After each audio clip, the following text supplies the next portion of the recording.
En nuestra infancia, si veíamos una película que estaba en blanco y negro, automáticamente nuestra mente la rechazaba. La mayoría de quienes están viendo este video creció con películas a color, y en nuestra época más temprana de crecimiento, los colores vibrantes y chillantes son los que más llamaban la atención. De hecho, los colores muy intensos son relacionados con productos infantiles, mientras que la oscuridad o directamente el blanco y negro es relacionado con productos maduros o solo para jóvenes y adultos. Sin embargo, en los principios del cine y la televisión, cualquier tipo de contenido, así sea de comedia o drama, se hacía en base a la escala de grises. Pero esto no era porque así lo querían los directores o productores, sino porque no había otra alternativa de crear cine o televisión.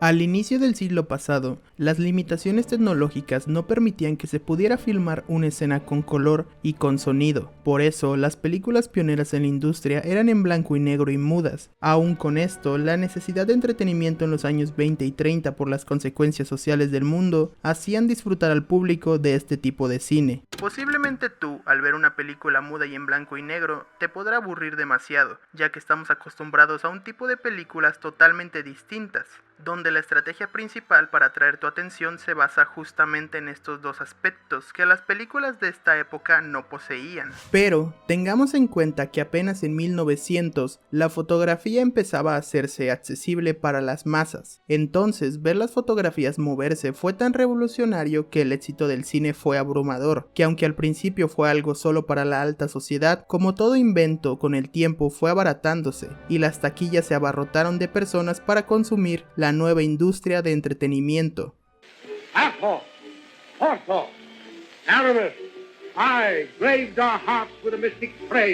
El avance tecnológico permitió a los cineastas incorporar algo tan habitual para nosotros, pero tan innovador para ellos: el sonido en las películas. La transición de películas mudas a sonoras fue para algunos un avance extraordinario, ya que abría un abanico de posibilidades nunca antes visto en la industria. No obstante, las críticas negativas no se hicieron esperar.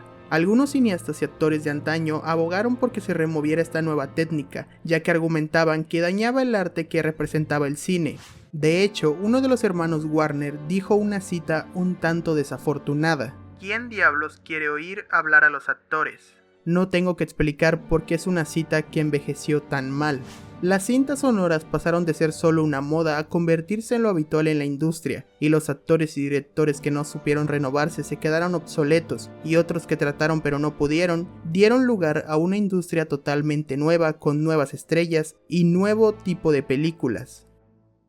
El ser humano es ambicioso, y no le bastaba con ya poder disfrutar de películas con una calidad de guión impresionante, algunas que hasta día de hoy se consideran de las mejores de la historia. Entonces, el color de las películas animadas se trasladó directamente a las películas live action.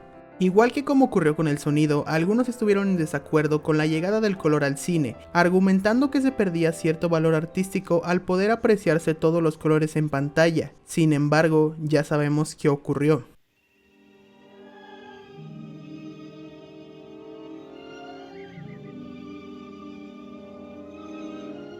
Espera, el color es maravilloso, de eso no queda ninguna duda. Existe una psicología que lo rodea por completo, la cual expliqué en el anterior video y que te dejo el link en la descripción.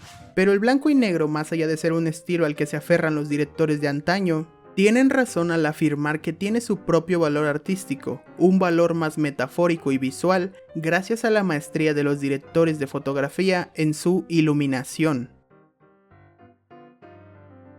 En la rama de la fotografía, la iluminación es uno de los valores más importantes, por no decir el más importante de ellos, porque en base a ella la fotografía puede tener un sentimiento u otro. Por ejemplo, la baja iluminación suele emplearse para ambientar situaciones de tensión o terror, mientras que el alto contraste es para ambientar situaciones totalmente opuestas. Sin embargo, estas reglas no escritas casi siempre van vinculadas con los colores tanto de los objetos de la escena como el propio color de la luz.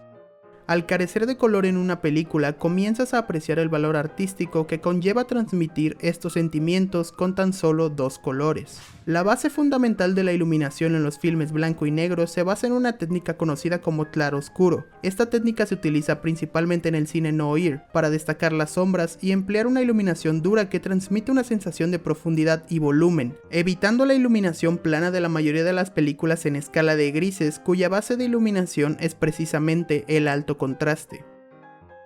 Las sombras que suelen verse no son naturalmente reales, porque utilizar la sombra real de un objeto resulta un gasto innecesario, por el simple hecho de que solo se apreciará su sombra. En su lugar, los cucoloris, que son planillas de madera o algún otro material que tienen un patrón en específico, simulan la sombra de rejillas, ventanas o lo que se requiere en la escena. Este estilo, como ya lo mencioné, suele emplearse en el cine noir, un género abarrotado de detectives que requieren escenas de tensión y misterio, y las escenas icónicas de un hombre con sombrero sentado en un escritorio con la sombra de una ventana cargadas de drama y tensión no podrían faltar.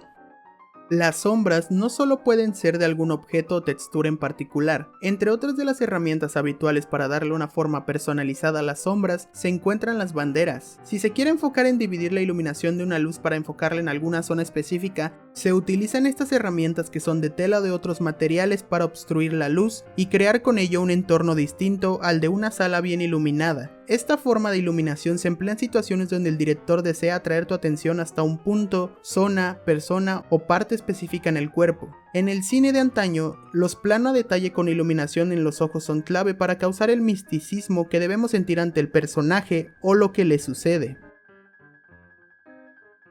De la misma forma que con las cámaras, el ángulo desde donde se coloca la luz implica algo totalmente distinto, y aunque podría darte una explicación detallada de cada tipo de luz, con el ángulo no busco que entiendas algo más técnico, sino algo más metafórico. La forma de cómo nuestros ojos aprecian la luz al impactar con los objetos o personas es diferente según la posición del ángulo de la luz. La luz frontal es considerada una iluminación plana, donde los colores se reflejan bien y resaltan, aunque oculta el volumen, profundidad, texturas e imperfecciones, algo que en películas más ligeras resulta un punto a favor, mayormente vista en comedias. Por otro lado, la luz lateral y la luz 3/4 agrega y resta completamente lo opuesto. Añaden profundidad y dramatismo, como en la escena de la ópera del ciudadano Kane, que te percatas como la luz va en crecimiento mientras la tensión de la escena también, hasta quedar en una profunda oscuridad, como la vida de Charles Foster Kane, sin restar importancia a la magnífica actuación de Orson Welles, que por cierto también dirigió la película. Ya hablaré en el futuro del ciudadano Kane, porque la película es una obra de arte y necesita su propio video para analizarla por completo.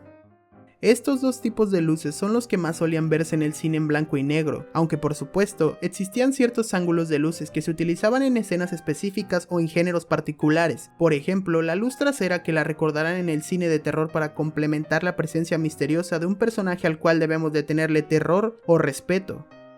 El blanco y negro no es un estilo que se ha quedado atrás. Películas actuales exitosas como Oppenheimer o Roma de Alfonso Cuarón han sabido transformar lo que antes era una limitación a una corriente artística para expresar algo tan bello como las sombras y la iluminación, porque puede haber cine sin sonido y color, pero nunca sin luz.